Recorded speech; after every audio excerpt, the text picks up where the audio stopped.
welcome. I would like to welcome you to episode 539 of the Unpopular Podcast. This is the man, the myth, the legend, Jalen Hunter. Here at the Unpopular Podcast, and remember you asked to agree with me and asked you to hear me out. So for what it seems like the third or fourth episode in the last 5 episodes, I'm starting with James Franklin.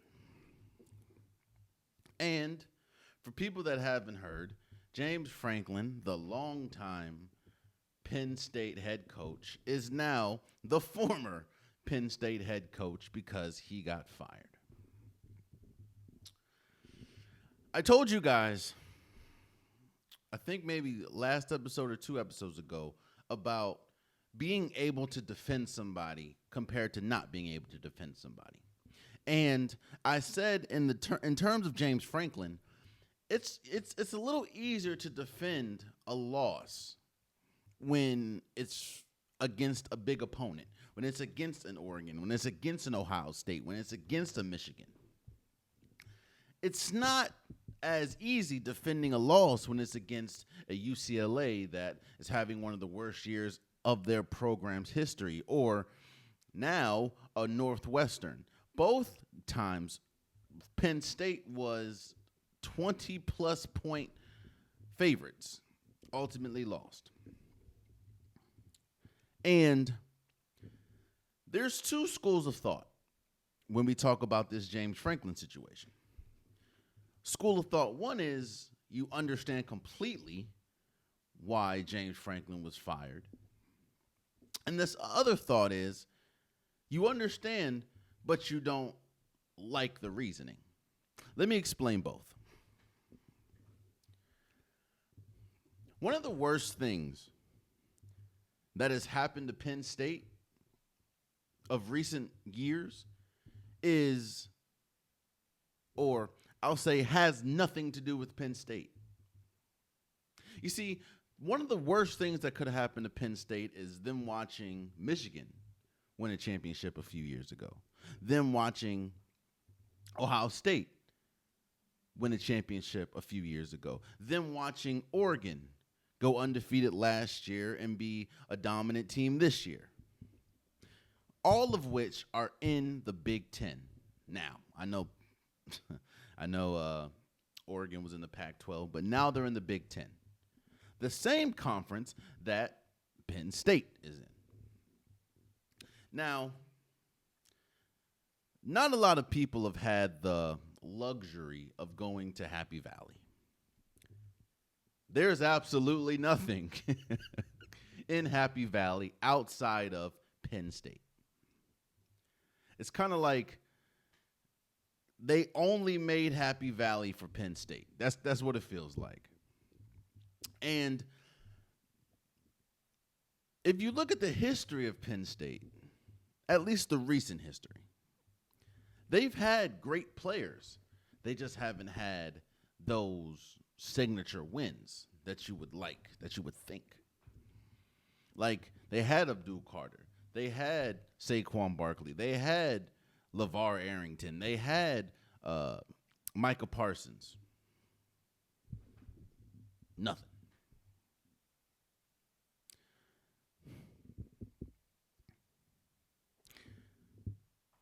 Even with all that, with all those players, high draft picks, I mean, we saw Saquon Barkley. He's a champion now. We see how integral Micah Parsons is now to the Packers. We know LeVar Arrington and his legacy in the league. When you have those great players, you expect greatness. You expect, especially when they all come from your school, you expect to at least be in the conversation for national championships, or to even rattle off maybe 1, 2, or 3 national championships. That's what Penn State, that's how they view themselves. Now, I don't know if you guys remember, but a while ago, we had a conversation about expectation versus reality. I kind of feel like Penn State clashes with that a little bit, which also led to this firing. Penn State views themselves as a Ohio State, as an Oregon, as a Michigan. yet they don't have the success that those other schools have. So when you view yourself at that point and you view yourself like those schools, you think to yourself, how is it that we have not reached our potential? Again, it goes back to expectation versus reality. I think Penn State is a great school. I've never been as far as a student, but I think Penn State's a cool school. I think I saw the stat. 1 out of 3 Americans all graduated from Penn State. So it's like clearly a lot of people think Penn State's a good school. But reality has to kick in. Reality has to say, yo, Penn State is not on the same level as an Ohio State. At least in recent memory, is not on the same level as a Oregon, not on the same level as a Michigan.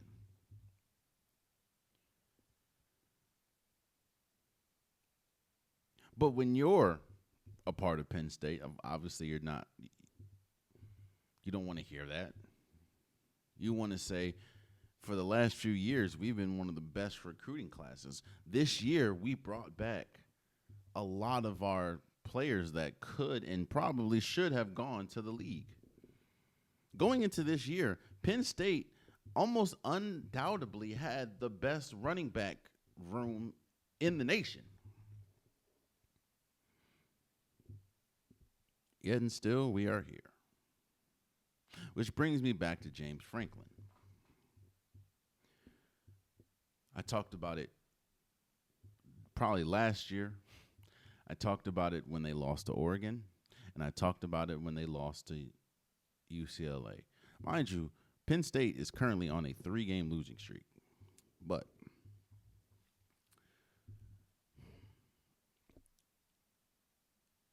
the question is, and this kind of goes to the second school of thought, what stat do you want to look at?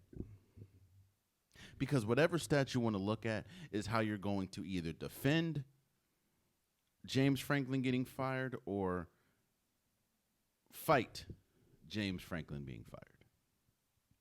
The stat is simple. 4-21 and 121, if I'm not mistaken, or 124, something like that. 4-21 is James Franklin's record against top 10 opponents. 4-21. 100 and I think 24 is his record against teams outside of the top 10. So there's no question that James Franklin is a good coach. But he's also proven that in the big moments, he has not been able to win those games. Now, if you were at Rutgers, and I don't mean to disrespect Rutgers, but if you were at Rutgers, if you were at Maryland, if you were at one of those schools where football might not be their primary sport, then that record is fine. People will take that record and run with it. But it goes back to expectations, reality. Penn State is not one of those schools. Now that I think about it, I can't remember the last time Penn State basketball was good. I know they're good in volleyball, but they're a primary football school. And which goes back to my first point. You're looking in the same conference that has 2 of the last 4 national champions. Yeah.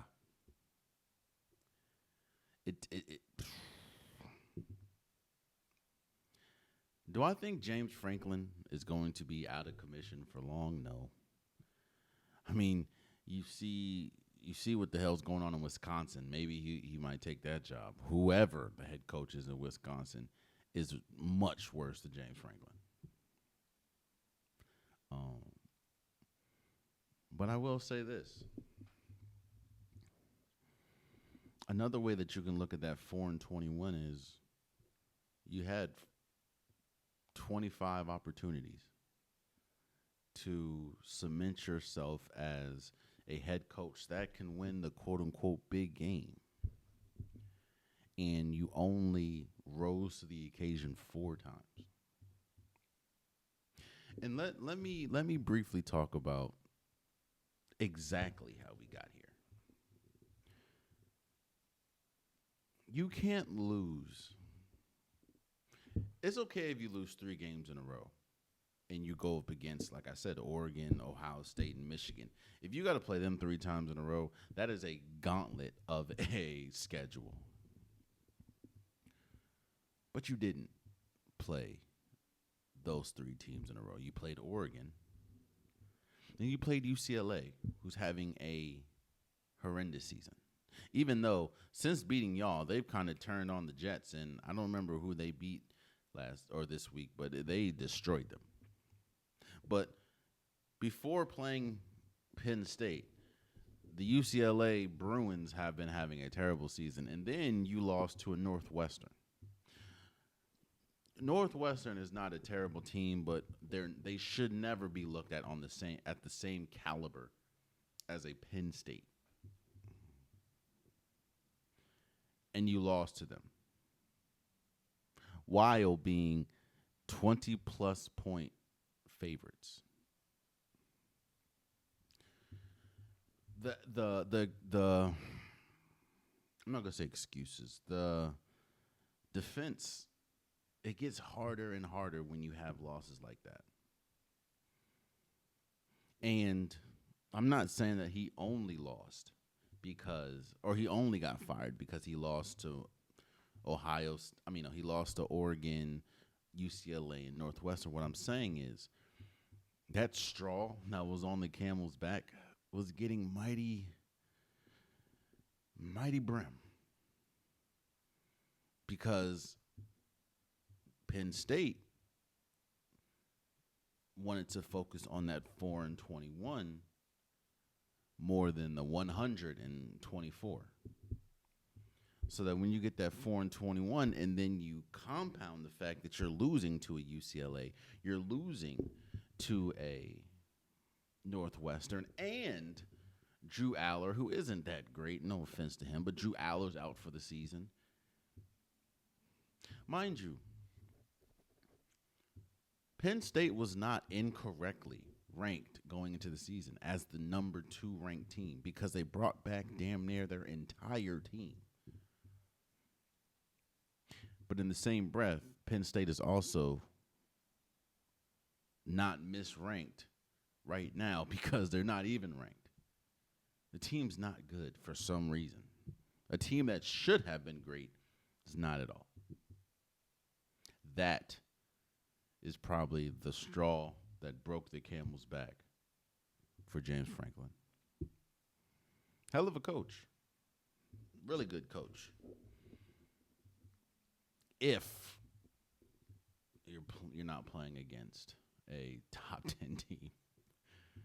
So I wish for the best. I don't think he's going to be out of work long, but we'll see.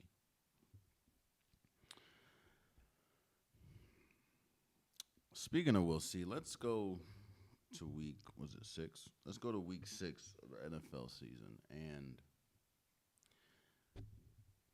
we have to talk the game that has the most talking points to it. Shockingly, was the New York Jets going up against the Denver Broncos, and the Denver Broncos. This game was in London, might add. So I apologize to the Londoneers for having to sit through a game like that. But the final score was 13-11, and you have to know when it's time for anything. You can't be the last person to know when it's time.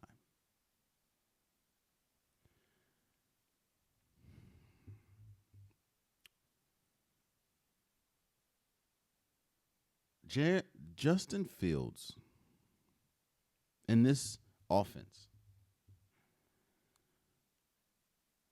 totaled, in fact, when you look at the passing yards, that Justin Fields had, combined with the sack yards that he lost, Justin Fields threw 19 for 17 for 45 yards in an NFL game. He was sacked 9 times for 55 yards. So if for people that's not good at math, 45 minus 55 is negative 10. That means that in the passing game, the Jets, for an entire game, was able to muster up negative 10 passing yards. And they had a total of 92 rushing yards. So if you do negative 10 plus 92, you get 82. So the New York Jets totaled 82 total yards. We're talking about we're talking about a NFL professional football team. This was one of the worst examples of football I have ever seen from a team. Now, last episode, or maybe 2 episodes ago, I talked about Aaron Glenn. And I said that while I'm not blaming the offense solely on Aaron Glenn, I'm blaming the fact that the defense has been just not great. And he has a background as a defensive coordinator. And I had a lot of people in my comments tell me that I need to slow down, give Aaron Glenn some grace. It's his first year. There's a bunch of injuries. What do you say about this? Because again, I didn't go at Aaron Glenn for the offense. I was talking about the defense. What about this? I'm not saying that this is Aaron Glenn's fault. We're about to talk about Justin Fields in a second. But this ain't just on Justin Fields. Again, bro, this was the worst performance I've seen from a team. And you know what's also crazy? Bo Nix ain't do great neither, but he did leaps and bounds better than Justin Fields. Bo Nix played pretty awful, actually.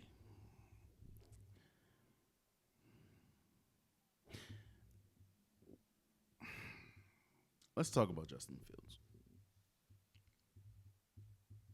Because, surprisingly, if you look at some of the takes that I've had, and you look at some of the ways that I've broken down Justin Fields' game,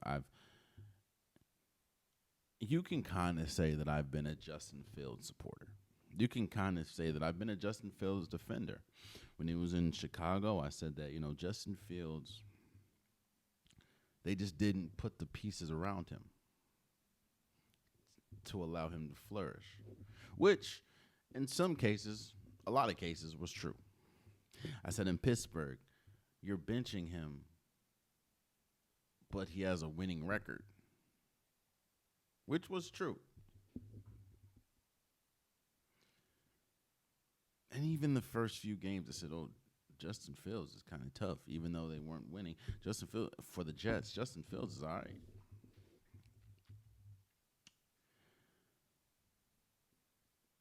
And my defense of Justin Fields has allowed me to kind of turn a blind eye to a lot of things, which, to be fair, I haven't really turned a blind eye. I just didn't want to say it because it kind of went against my argument. Those days are over. Justin Fields is not that good of a quarterback. And you know why he's not that good of a quarterback is because, one, it doesn't seem like he processes what he sees well. You hear a lot of former players say that. Emmanuel Acho, I believe, said that. Shady McCoy said that. Shannon Sharp and Chad Ochocinco said that. it doesn't. I think Dan Orlowski even said it. It doesn't seem like he processes the information that he receives well, and that's information from the defense, information from the coaches. It doesn't seem like he understands either what he's seeing or he doesn't understand how to break down what he's seeing,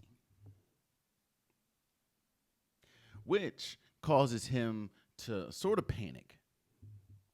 And for some players, or quarterbacks, when they panic, they just throw the ball out. Sometimes they just throw it out of bounds. Sometimes they're a high turnover rate, and just throw interception. Justin Fields is not one of those quarterbacks. He holds on to the ball. I'm not saying that he has the best offensive line, but a lot of those 9 sacks were on him. Now, don't get me wrong. I understand that the Denver Broncos, on paper, have one of the best defenses in football. I know you have the reigning Defensive Player of the Year in Patrick Surtain, who is having another great year. I get it. But this defense ain't great enough to hold a team to negative 10 passing yards and 82 total yards. Not that good.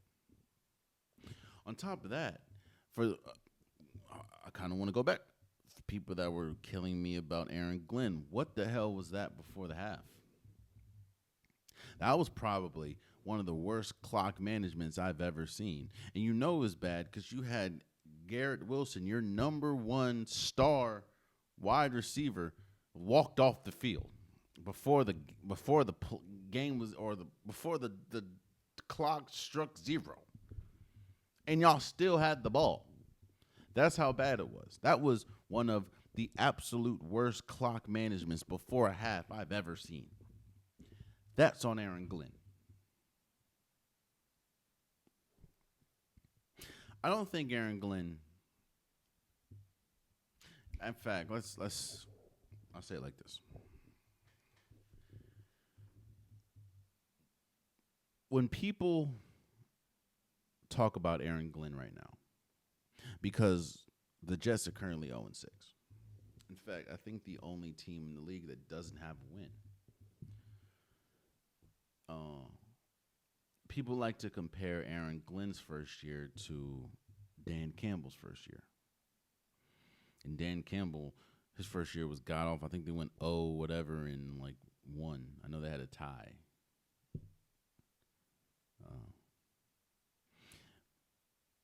But this feels different. And I don't want Aaron Glenn to be fired. I don't think he should be fired. I hope that he gets another year, another opportunity. But this seems different. It seemed like the Lions just weren't good. It seemed like the Lions, they tried hard. They played hard. They just weren't a good team. This Jets team, it doesn't seem like they have any cohesion. It doesn't seem like they're playing. It seems dysfunctional. And that is a indictment on the coach. Robert Saleh wasn't a good coach, a head coach. I think he was a good defensive coordinator. I don't think he was a good head coach. The Jets didn't look this bad. Now, again, I do not want Aaron Glenn to be fired. I hope that he gets another opportunity.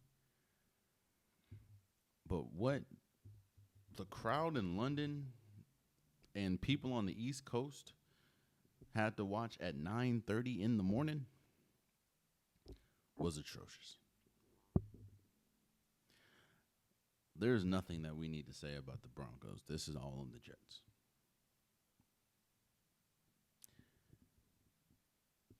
And as much as I don't like to admit it, I will admit it. Justin Fields is not a good NFL quarterback. I'm on that side because there's been too many games where I've turned a blind eye. I can't keep doing that.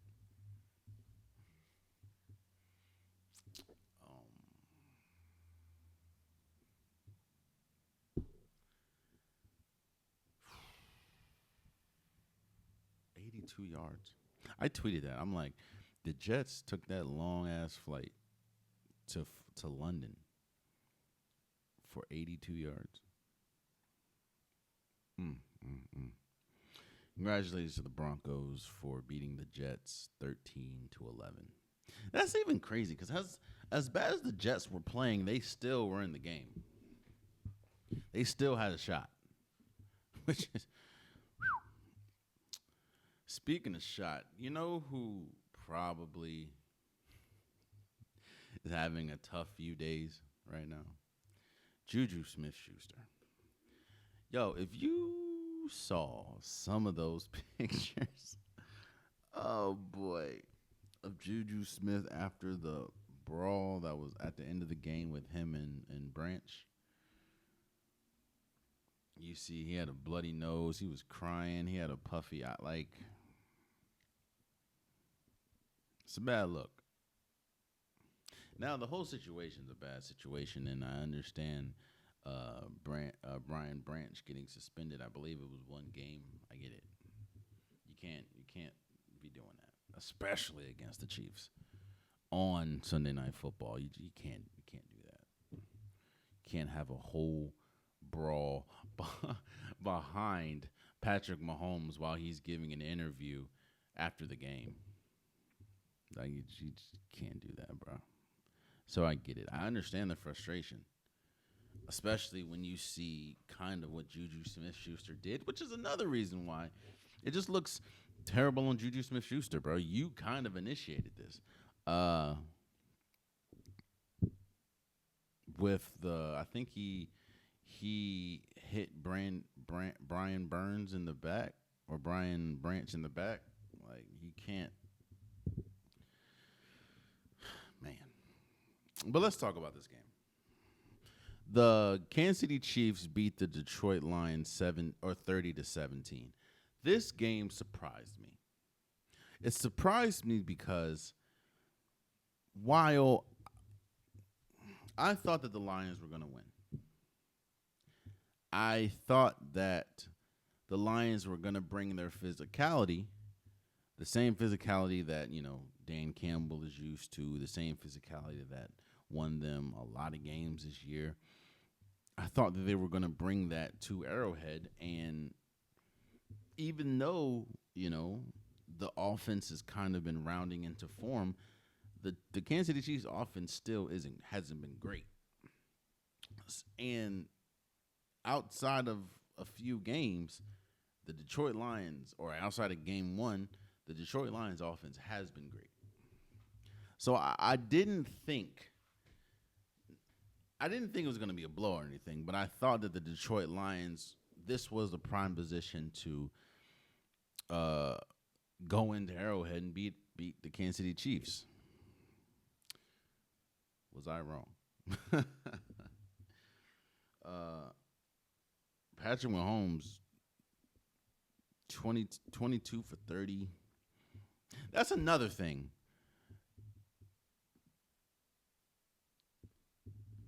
We'll get to that. We'll get to that later. 22 to 30, 257 yards, 3 touchdowns. Isaiah Pacheco had probably his best rushing game, even though it was only 51 yards. Travis Kelce definitely had his best game of the season. He had 78 yards, six receptions. The offense is rounding into form. And yeah, I think them calling back the Jared Goff touchdown that David Montgomery threw because Jared Goff didn't get set. I think that was kind of the way the game was. It kind of tilted at that point because it was a back and forth. I know it was early in the game. It was back and forth until that moment. And then that's when it kind of felt like the Kansas City Chiefs seized control. And they were just, don't get me wrong, man. The Detroit Lions defense isn't gaudy. It isn't like one of those top tier defenses, but what the Kansas City Chiefs was carving this defense up. Patrick Mahomes was carving this defense up. And I mean, when you have an offense as explosive as this, and you only hold Jared Goff to 203 yards, you hold Jahmyr Gibbs, who's probably one of the fastest, if not the fastest, running back in the league. You hold him to 65 yards on 17 carries.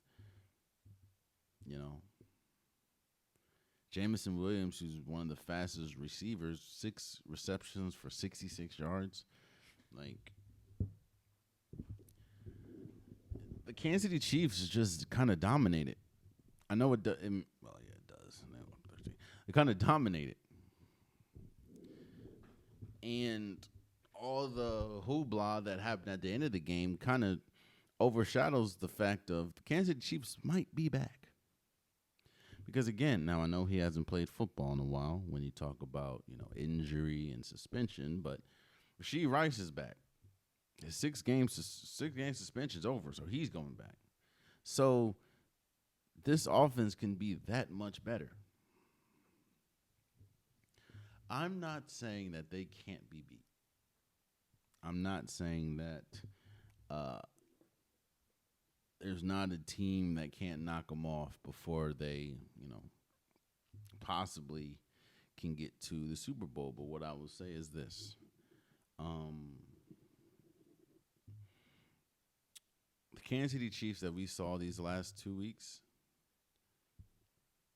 that's the Kansas City Chiefs team that looks like they're primed to get at least have something to say about who's going to represent the AFC in the Super Bowl. Oh, and JuJu Smith-Schuster, bro. Man. Stay off the internet for a couple days, bro. Because they are having a field day with that man's picture. 2 pictures. Jesus. And for Detroit, I feel like that is Detroit. They have a light defense. What I mean, like, they don't have a big defense. They're not big guys over there. And you can beat that with speed and power. This is why you saw some Isaiah Pacheco. You know how he runs. He runs so strong. He was getting where he wanted to. Patrick Mahomes ran over a couple people. Now, like Shannon Sharp said, Patrick, you might got to know when to live to fight another day. But, yeah, this Kansas City Chiefs team looks good, man. So, congratulations to the Kansas City Chiefs for beating the Detroit Lions 30-17. And again, all the stuff that happened, I'm not championing that. It's a bad look for the league. It's a bad look for Brian Branch. It's a bad look for JuJu. It's a bad look for both teams. But it's not like you see that every day. So, Okay. The Buffalo Bills are on a 2-game losing streak. They lost to the Atlanta Falcons 24-14. Now, kind of like the James Franklin thing, there's 2 schools of thought with this Buffalo Bills team. School of thought number 1 is these are just 2 bad games. You lost to the Patriots. That's a divisional foe. Anything can happen. You lost to the Falcons. Josh Allen probably had his worst game of the season. James Cook probably had his worst game of the season. Josh Allen, 15 for 26, 180 yards. This is the reigning MVP with 180 yards, 2 touchdowns, 2 interceptions. I think one of those interceptions was tipped at the end of the game. 4 sacks for 23 yards. So you totaled in passing 157 yards. Josh Allen had a bad game. He had a QBR of 18? Damn. He had a bad game.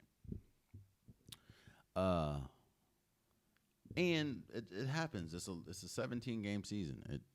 You can have 1 or 2 bad games. Like, that's just what happens. So that's one school of thought. Like, you're not throwing away the Buffalo Bills. You're not you're not saying that they're just not a championship caliber team because they lost 2 games in October. You know what I mean? That's one school of thought. Then you have another school of thought. They looked the same in both of these losses. And that is their defense. Now, there has been some injuries, but their defense has not been great at all. In fact, going into the season, one thing that I said was their defense is going to dictate if they win or not. Because we know how good this offense can be, but how good can the defense be? The defense couldn't get stops against the Patriots, and, bruh, Bijan Robinson had 19 carries for 170 yards. By halftime, I think he had over 120 yards. Now, Bijan Robinson is one of, if not the best running back in the league this year. But 170 yards is crazy. Even Tyler Aguilar, he had 32 yards, but he had a touchdown.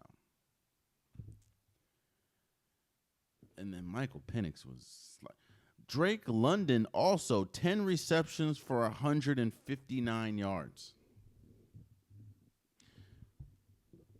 Give me a second.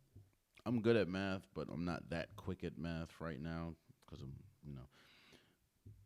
158 plus 170. 2 players total 328 yards on this Buffalo Bills defense. 2 players, Drake London and Bijan Robinson.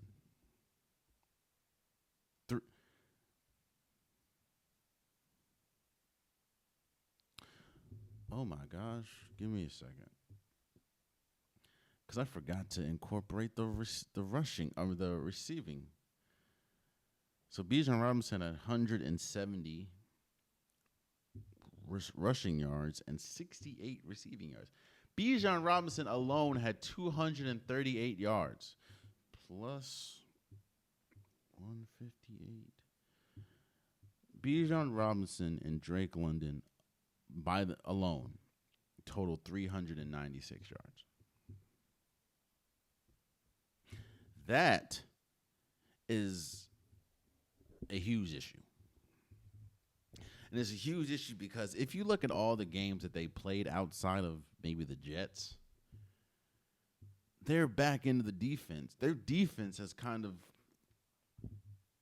had the opportunity to cost them. It's just Josh Allen, this offense has just been Superman. And if you look at the quality of, even though we'll talk about the Ravens in a second. You lost to the Ravens, has 1 win. Jets, no wins. Dolphins, 1 win. Saints, 1 win.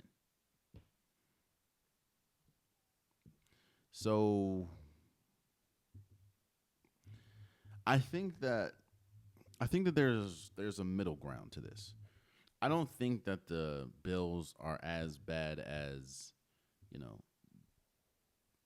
they looked against the Falcons. I also think that there are issues on this team, that Josh Allen has been great and has been able to cover up. So when he has games where he's not the Josh Allen that that won a MVP last year, it kind of it shows issues. In Atlanta, again, 2 players totaled 369 yards on this team. That's all I'm saying.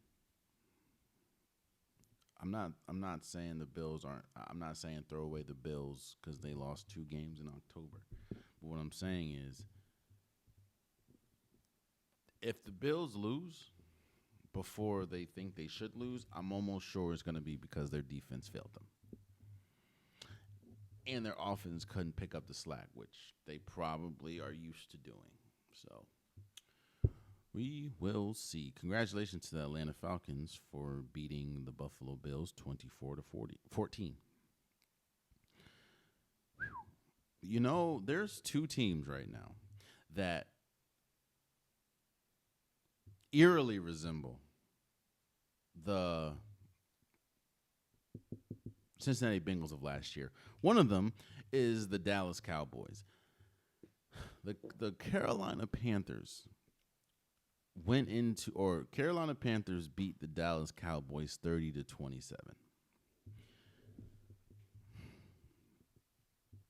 Rico Dowdle,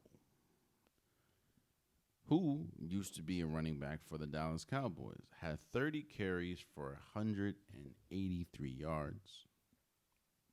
He also had 4 receptions for 56 yards. So he had over 230 yards alone.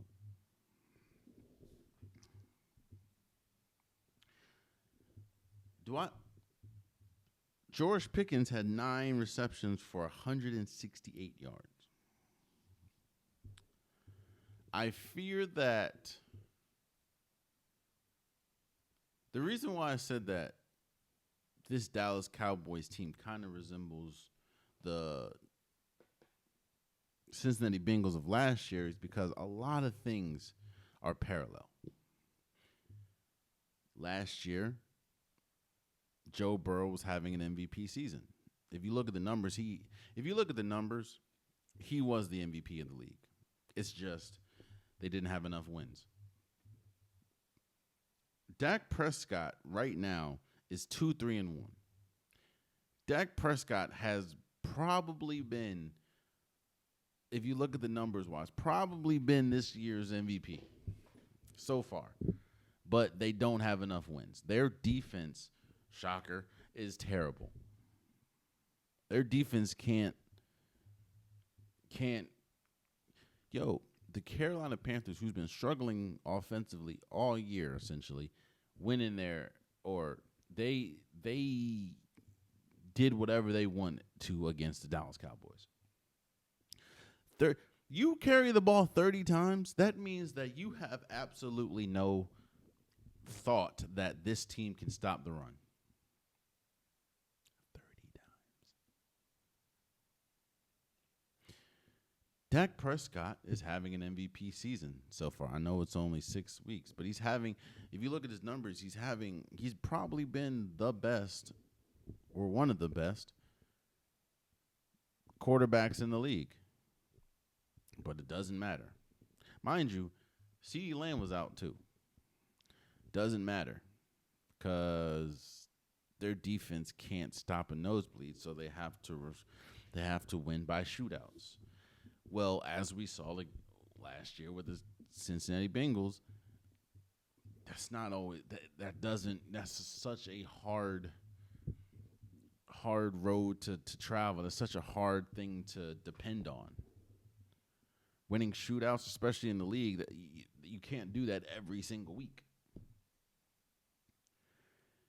And the Carolina Panthers, I know they've looked better in the last 2 weeks, but they're still not that good of a team. And they beat the Dallas Cowboys. They scored 30 points on the Dallas Cowboys. Bryce Young was slicing and dicing.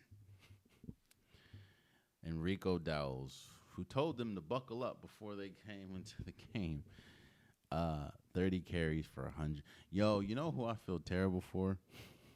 It's not funny, but I feel terrible for Chuba Hubbard, bro. Chuba Hubbard is just sitting there watching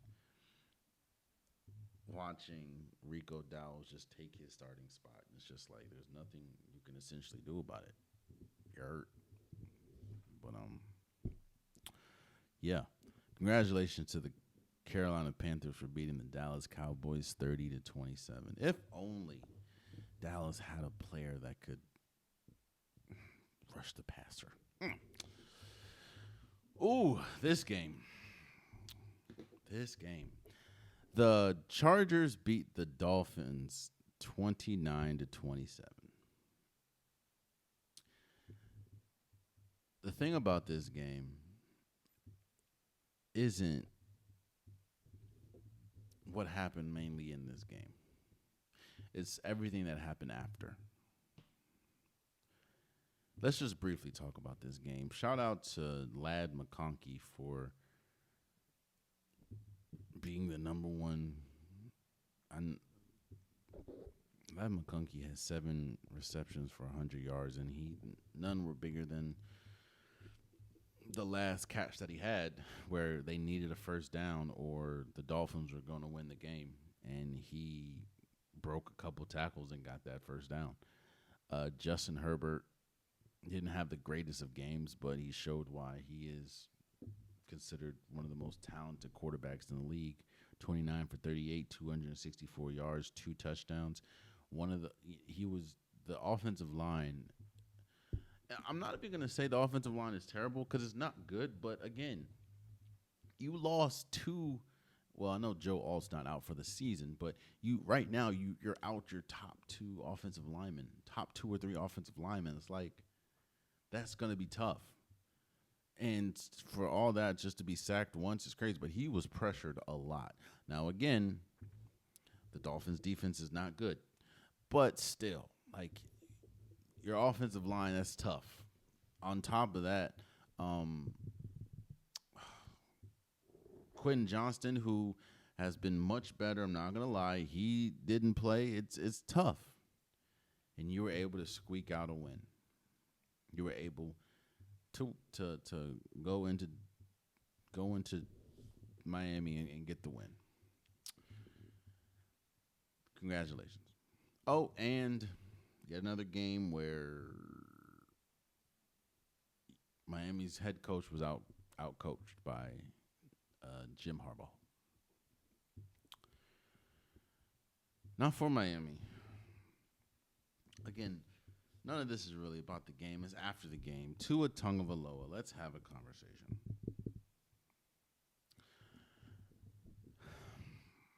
Tua goes to the podium and essentially tells the world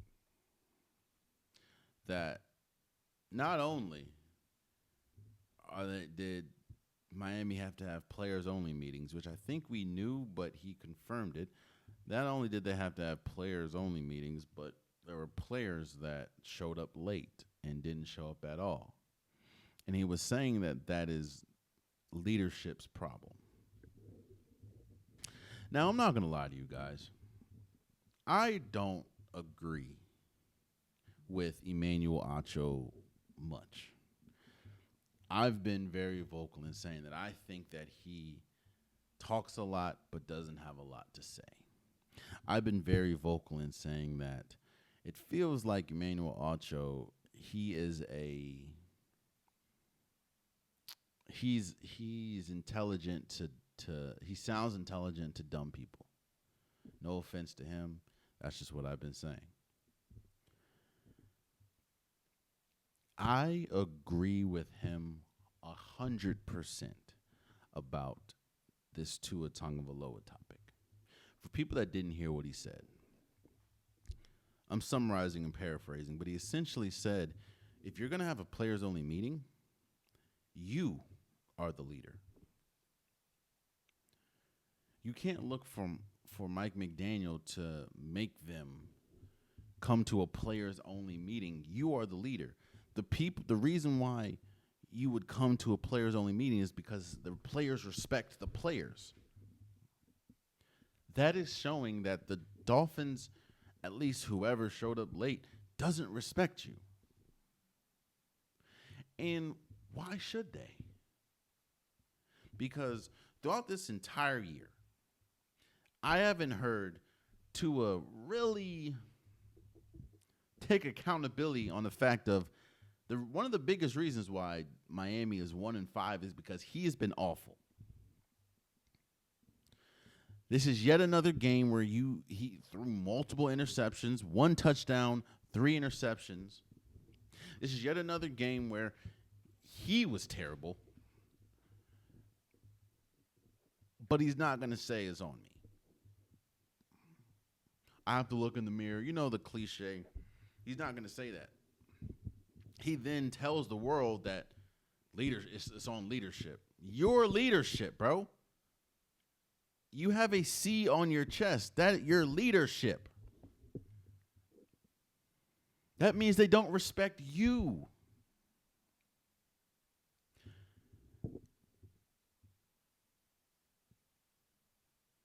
I think going into the season,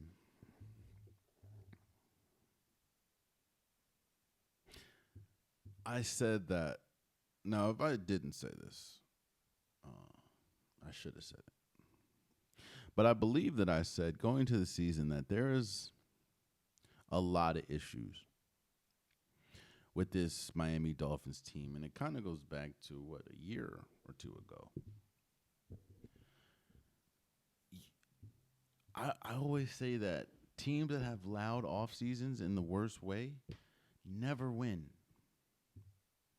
And this was yet another offseason that it was loud for the Miami Dolphins.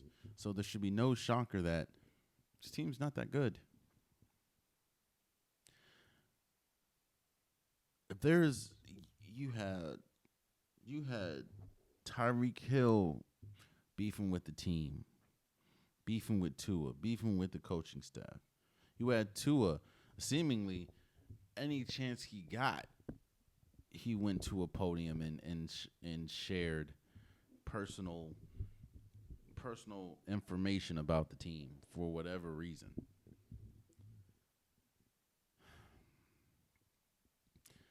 It is nasty in Miami right now.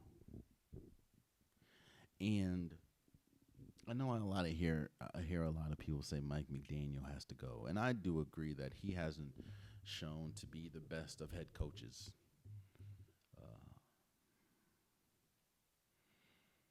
But it's not just Mike McDaniel. Tua is not a good starting quarterback in the sense of he's not a leader. He's not a person, clearly he's not a person that can rally the troops and say, let's turn the season around. It seems like not just that Mike McDaniel has lost the locker room. It seems like the people in the locker room can't stand the starting quarterback. It's probably not as nasty as what's going on in New York with Russell Wilson right now, but it kind of feels like they're kind of swimming in the same pool. Tua and Russell. It doesn't really seem like many players want to play with Tua.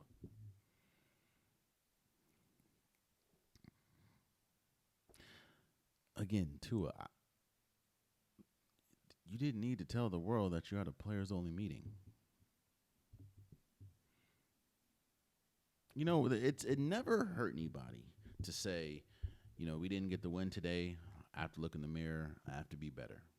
I will be better. I'll come in tomorrow and work. It's never hurt anyone to say that. But for some reason, it's so hard to go down that road for a lot of people. Yeah. Congratulations, Chargers, for beating Miami 29-27. You talk about embarrassing pictures. Yo, from my DSPs, if you can't see Trevor Lawrence and this going up against Seahawks, Trevor Lawrence's face just tells it all. The Seattle Seahawks beat the Jacksonville Jaguars 20-12. I'm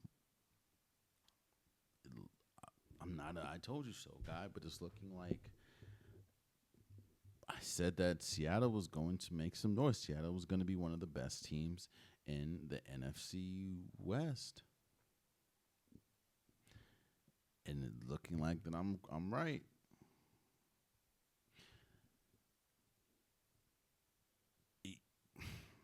I know it doesn't seem like, but they kind of dominated this game.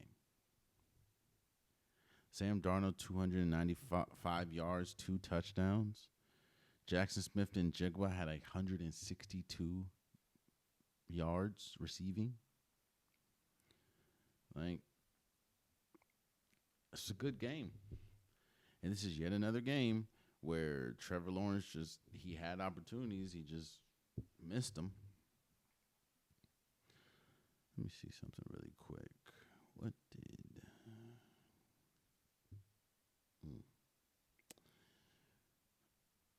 Travis Hunter didn't do much.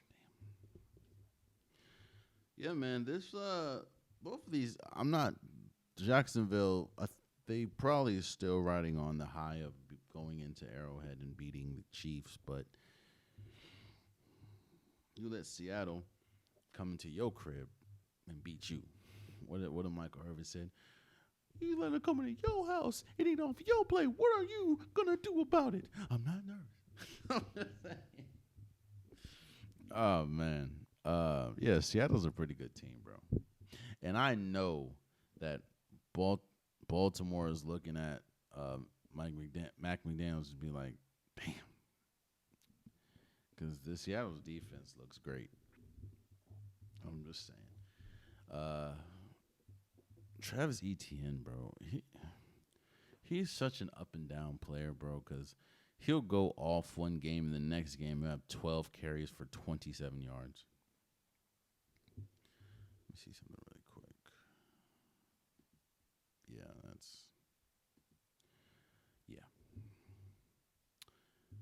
Congratulations, Seahawks, for beating the Jaguars.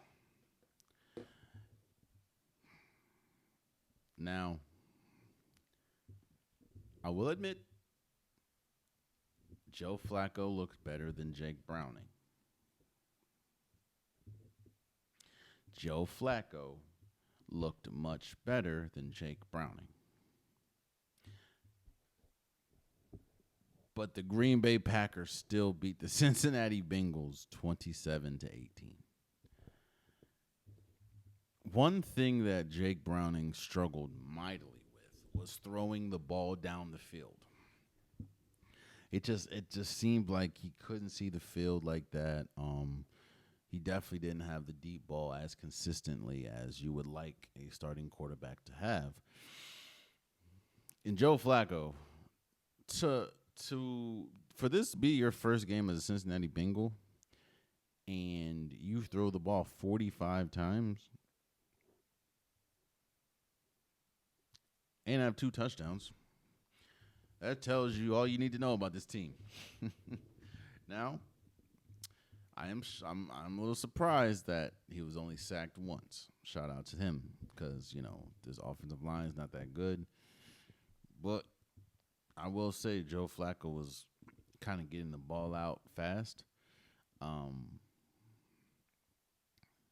Green Bay, man. Green Bay is good. It's just I thought their defense was going to be, especially with Michael Parsons and Xavier McKinney and Rice. I thought that they would be better. I'm not Rice. Rasheed Gary. I'm sorry. I thought they would be better. And they haven't been as good as I thought. Now, obviously, they won, but it's against the Bengals. It's against the Bengals. And the Bengals had opportunities. Now, Joe Flacco did not throw an interception, no, but he did have a good number of overthrows, which is crazy. How do you overthrow Jamar Chase and T. Higgins? But, yeah, I thought Green Bay was going to be much better than they have been, but they did get the win. Jordan Love did have 259 yards. So, congratulations on the win against Cincinnati Bengals. I will say that Joe Flacco gives Cincinnati a stronger pulse than Jake Browning did. But I don't know how, we're still talking about Joe Flacco, who got benched by the Browns. I don't know how strong of a pulse that is, but, they had a strong pulse. It gives them a stronger pulse, I'll say. But we'll see.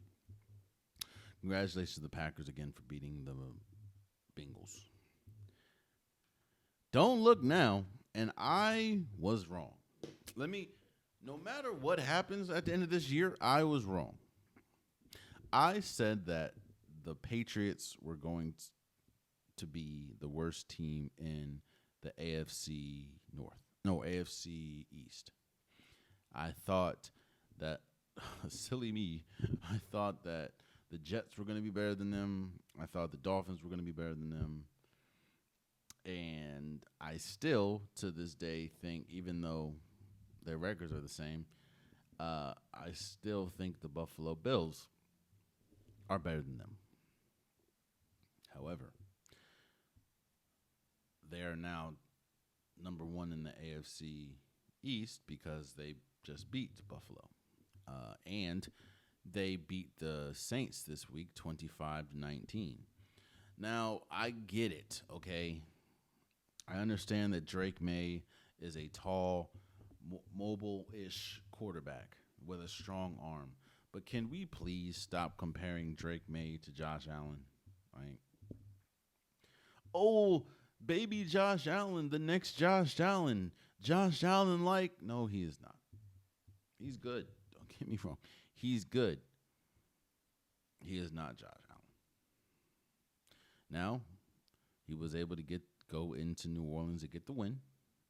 Played well, 3 touchdowns, 261 yards. Keyshawn Boutte,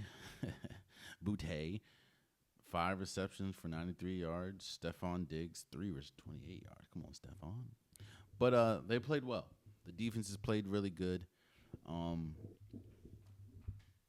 But let's the next Josh Allen is kind of crazy. But I was wrong about the Patriots this year. They are definitely going to they should make the playoffs unless barring something crazy happens. Are they 3-0 in the? Damn, they're already 3-0 in the division. That'll do it. Yeah, man, Patriots are pretty good. And I couldn't see myself saying that before the season. So, shout out to them for beating the Saints. Look, there is some hope. There's a little glimmer of hope when talking about the Baltimore Ravens after seeing them lose to the Rams 17-3. The glimmer of hope is their defense actually played pretty well. I know it's 17, and I know they lost, but their defense played much better than they played all year. Mind you, we're talking about a defense that's given up 30-plus points to every opponent. Like, they just get dog walked defensively. And they also went up against one of the best, or at least a top 5 offense in the league. Going up against at least this year's best wide receiver in Puka Nacua.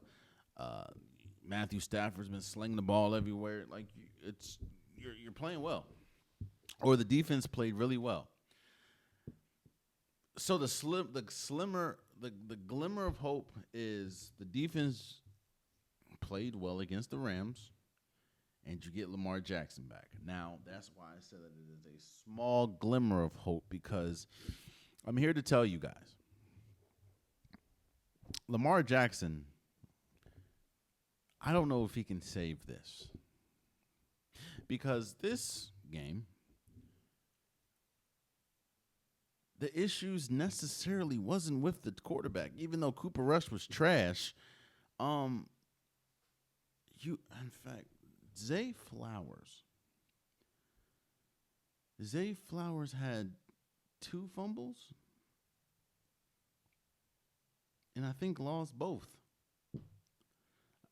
Isaiah Likely had a fumble. Cooper Rush had a fumble, and an interception.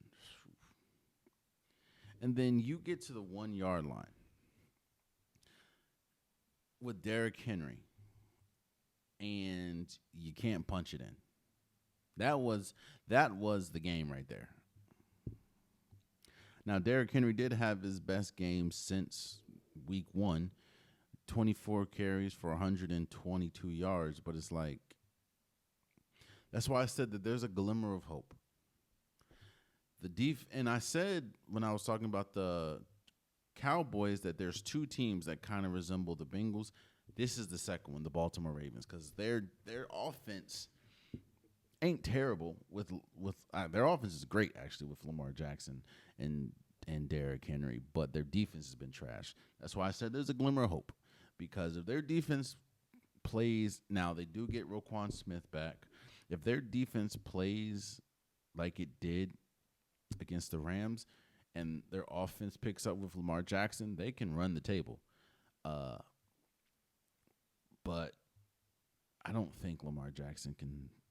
I don't foresee that happening, which sucks, but it is what it is. Congratulations to the Rams for beating the Baltimore Ravens 17-3. Death, taxes, and the Arizona Cardinals losing. The Colts beat the Cardinals 31-27. What I will say is shout out to Jacoby Brissett. You know, Jacoby Brissett always, it seems like as a backup quarterback, he might be the best backup quarterback in the league. He continues to have these games where you look up and it's like, oh, shit, he had 320 yards. God damn. You know, 2 touchdowns, 1 interception. Lord. The Arizona Cardinals, they fight. They're an okay team. It's just you went up against a better team. You went up against Jonathan Taylor, 21 carries for 123 yards.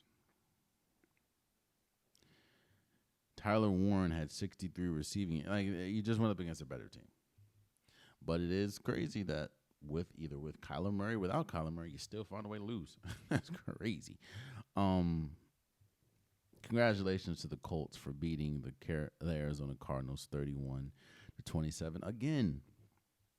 In fact, you know what? I'm gonna say it right now.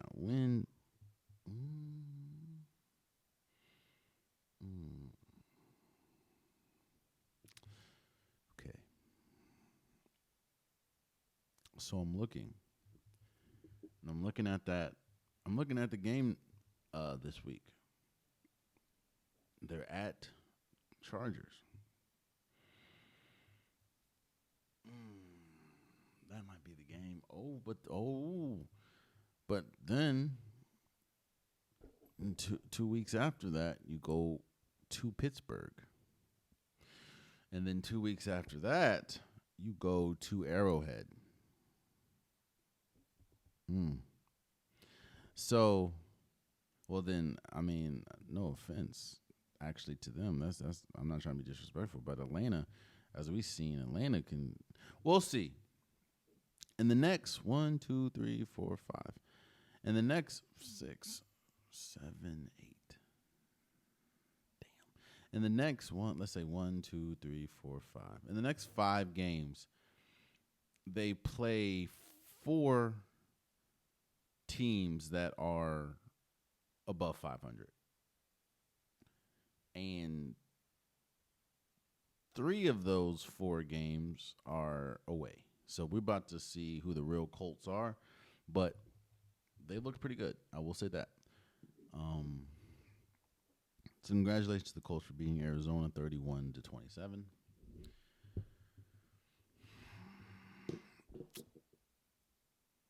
I told you guys that this Mac Jones thing was as good as it was, and Mac Jones was good this game. He threw for 347 yards, 2 interceptions though. As good as Mac Jones was, as good as, Kyle Shanahan has been as a coach, that train, they weren't going to be undefeated for long. And they lost to who I think right now is the front runner for the MVP in Baker Mayfield. Which is crazy to say. The Buccaneers beat the San Francisco 49ers 30-19. Baker Mayfield was out. Mike Evans was out. If I'm not mistaken, he was out. Bucky Irving and Emeka Egbuka got hurt this game, and he still doesn't have Chris Godwin, and they still found a way to win. Baker Mayfield 256 yards, 2 touchdowns. Baker Mayfield has been this year's MVP so far. If he continues that, we'll see. But he's been this year's MVP. There's no ifs, ands, or buts about it. Like, he's been that. And I do hope for a speedy recovery. I know the 49ers lost Fred Warner to the season. I think it was a broken ankle. I don't know, bro. There's a couple teams that it just feels like when the injury bug hits, they hit hard. And Baltimore is one of them. San Francisco is another one. Yeah, I'm not going to say the whole curse thing. I'm going to say that they just injuries, when it hits, it hits. Yeah. But congratulations to Tampa Bay. Mind you, by the way, I'm not going to go down the whole list, but just go look at that injury list for the 49ers again this year. And look how many of them they missed for the season. Like their top 2 defenders is out for the season. It's crazy. Shout out to the Buccaneers for beating the San Francisco 49ers 30-19. Oh, God. I have to talk about it.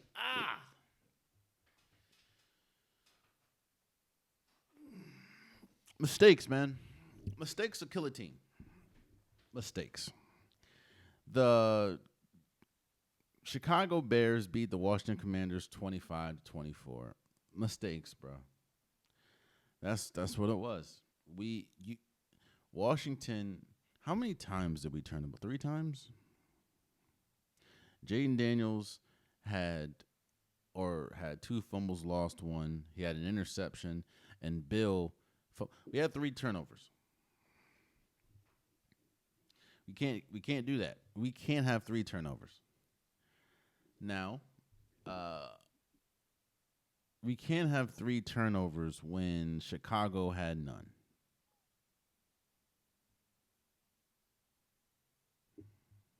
It's just, Now, Chicago did have some blunders, did have some team mistakes, like some 4th down plays and Caleb fumbling the ball on that key 3rd down. It was man. Washington had that game, bro. But again, mistakes. Mistakes will kill a team.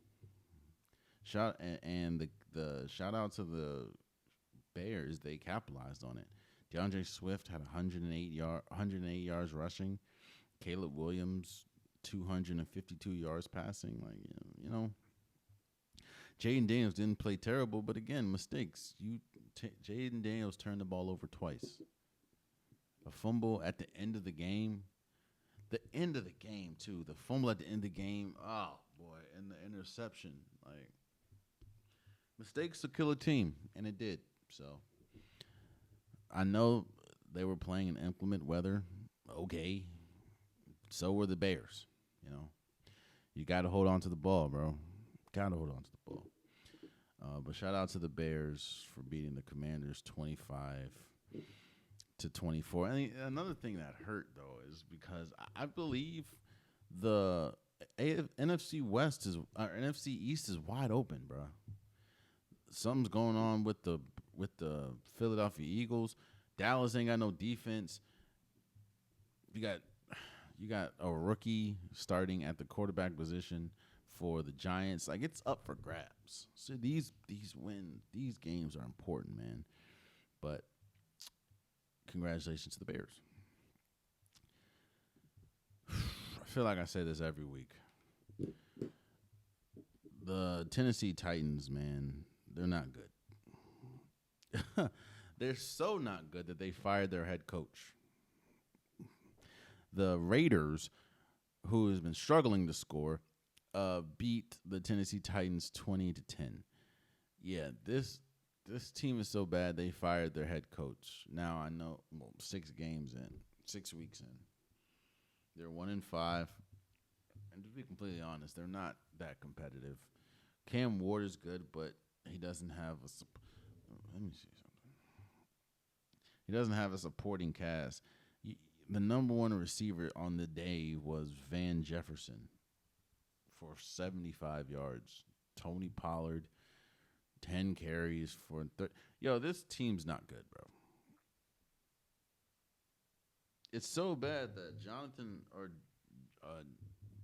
Jeffrey Simons, I'm sorry, called out the defensive coordinator. It's just a lot going on. Yeah, man, it's it's crazy too. I feel terrible for Cam Ward, bro. Now I know that you've played your whole life trying to get to the NFL and you got there, but it's like I think there was a stat, man, about how many starting quarterbacks like first round top draft pick quarterbacks had their coach got fired mid in their first season, and it's crazy, bro. It's fit does matter, man, and where you get drafted to is very important, very important. So I feel bad for him, man. Like I said, the Tennessee coach got fired. We knew that was coming. Just didn't know when. So, but congratulations to the Raiders.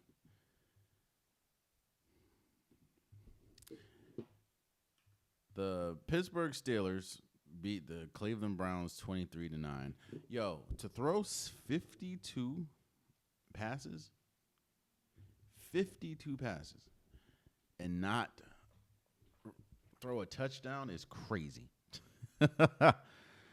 Dylan Gabriel, 29-52, 221 yards, no touchdowns, no interceptions. And some of the throws some of the reads was just god awful, bro. I don't know how. Pittsburgh, not quiet as kept. Pittsburgh is the number one team in the AFC North. They're by far the number one team. I think every other NFC, let me see. Ravens have one win. Browns have one win. Bengals have 2 wins. And then Pittsburgh has 4. So, Aaron Rodgers looked good, man. 21, 30, 235 yards, 2 touchdowns. Defense is, looks like I was wrong about Pittsburgh, at least up to this point. They look really good. So, congratulations for beating. Yo, I'm trying to tell you, bro. I'm not preying on Dylan Gabriel's downfall, but he ain't look great, man. So that's all I'm saying. And there you have it. That's been today's episode of the Unpopular Podcast. I truly appreciate you guys. If you want an Unpopular Podcast shirt, hoodie, sweater, long sleeve joggers, the link in the description below. I have multiple different colors, multiple different designs. Get your Unpopular Podcast merch today. Also, please subscribe to the YouTube channel. I'm trying to get as many subscribers as possible. Tell a friend to tell a friend to tell a friend to subscribe if you like the content. And I'm trying to grow. I cannot do it without you guys. So please, please, please subscribe to the YouTube. It also goes for the DSPs, Apple Podcasts, Spotify, SoundCloud. I'm trying to grow the podcast unilaterally, and I cannot do it without you guys' help. So please like, comment, share, rate, whatever they ask you to do, please do it. I'm trying to grow the podcast, and I cannot do it without you guys. Also, for my socials, Instagram, TikTok, Facebook, please follow. I post pretty much daily, whether that's stories, reels, posts. That's the quickest way to interact with me. You keep it respectful. I don't mind going back and forth. It just means that you have an opinion about something and you're listening to me. Both I care immensely about. So please, please, please follow. Until next time, much love.